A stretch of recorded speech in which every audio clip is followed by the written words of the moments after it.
Antes de assistirmos a este vídeo, não esqueça de se inscrever em nosso canal e ativar as notificações.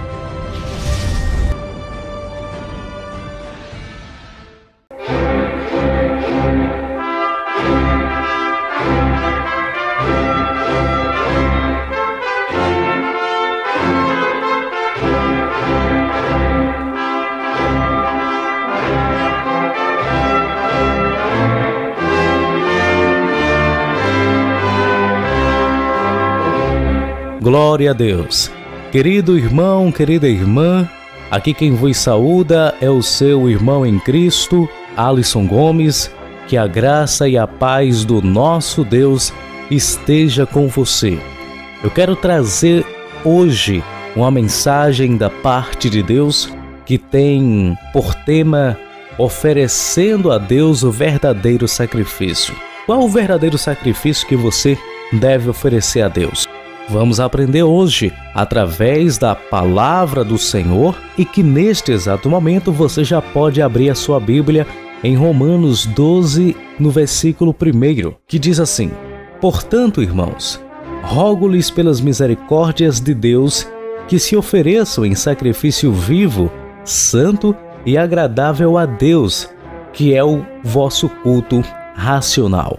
Não se amoldem ao padrão deste mundo, mas transformem-se pela renovação da sua mente para que sejam capazes de experimentar e comprovar a boa, agradável e perfeita vontade de Deus.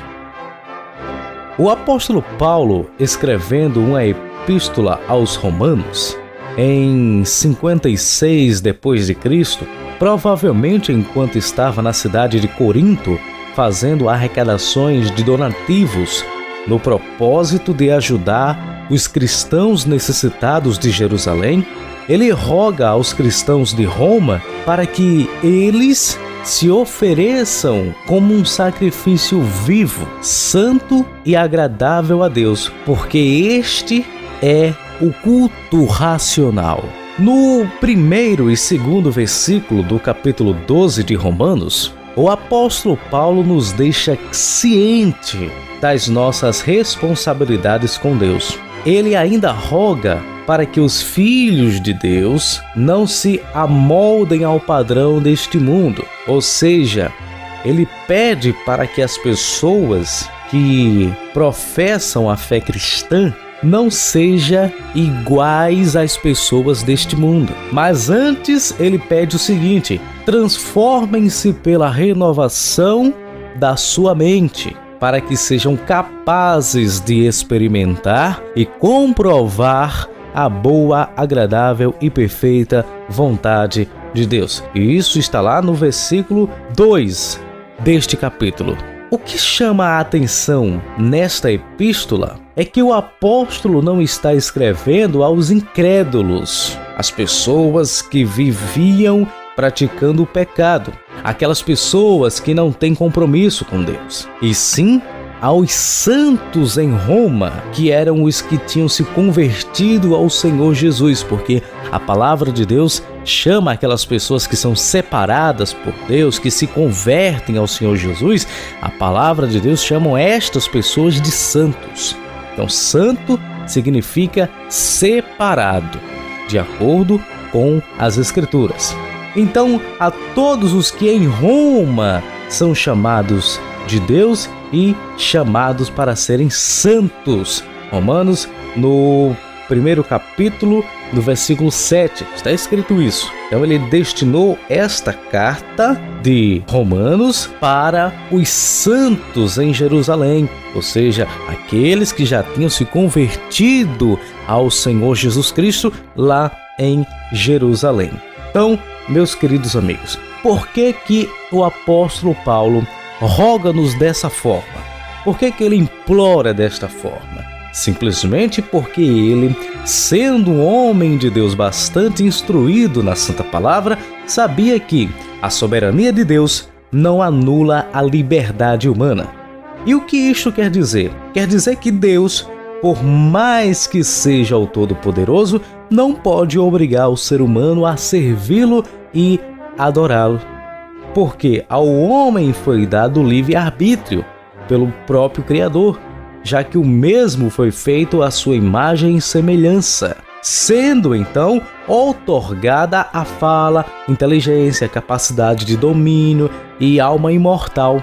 Nós temos o poder de decidir adorar a Deus ou não, de se oferecer em sacrifício a Deus ou não. Compreende o que a palavra de Deus está falando para você? Pelas Santas Escrituras, vemos que a ação da nossa vontade resulta no destino espiritual da nossa vida. A ação da nossa vontade, ela resulta no nosso destino espiritual. Como assim? Veja, se a ação da nossa vontade for fazer a vontade de Deus, o nosso futuro espiritual será a vida eterna.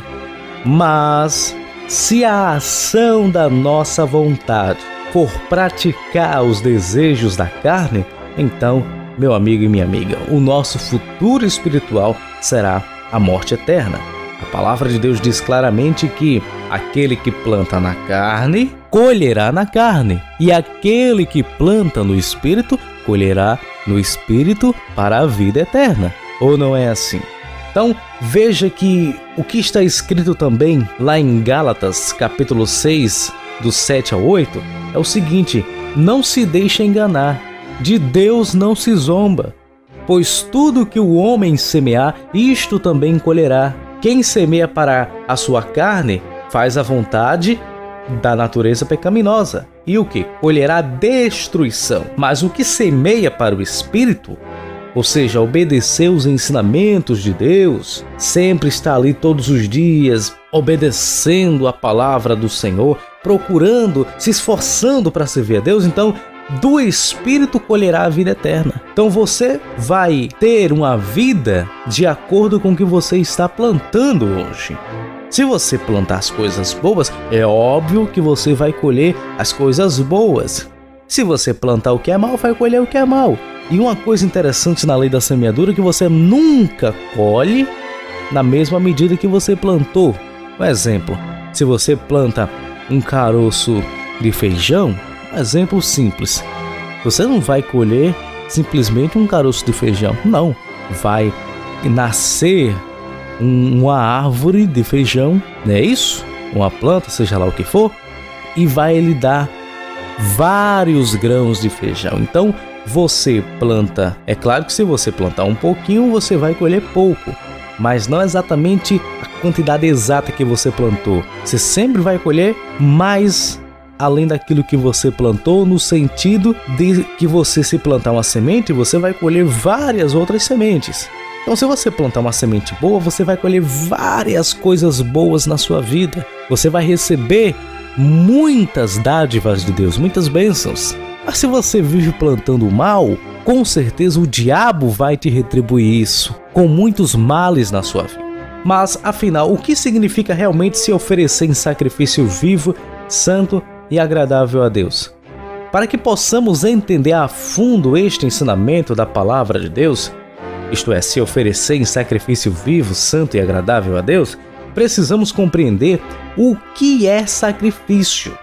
Veja bem, lá no passado, no povo de Israel, havia um lugar onde estes se reuniam para adorar a Deus, oferecendo holocaustos e sacrifícios.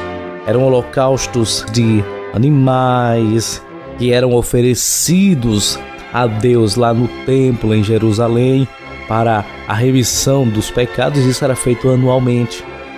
Mas agora, quando o Senhor Jesus veio e morreu pelos nossos pecados, deu a vida por nós para que tivéssemos vida eterna, então aqueles sacrifícios, aqueles rituais judaicos que eram feitos anualmente deixaram de existir para Deus, e agora o verdadeiro sacrifício que temos que oferecer a Deus é a nossa vida. É a nossa vida procurando se afastar das coisas do mundo para se chegar cada vez mais a Deus.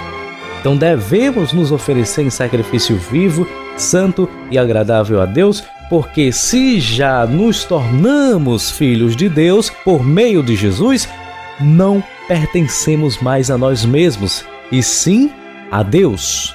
Na segunda carta aos Coríntios 5,17, o apóstolo nos ensina dizendo: portanto, Se alguém está em Cristo, é nova criação. As coisas antigas já passaram e eis que tudo se fez novo. Amém?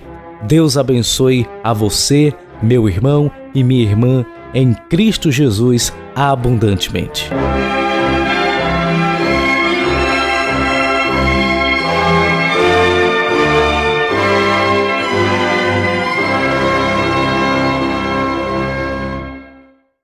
Não esqueça de se inscrever em nosso canal e ativar as notificações.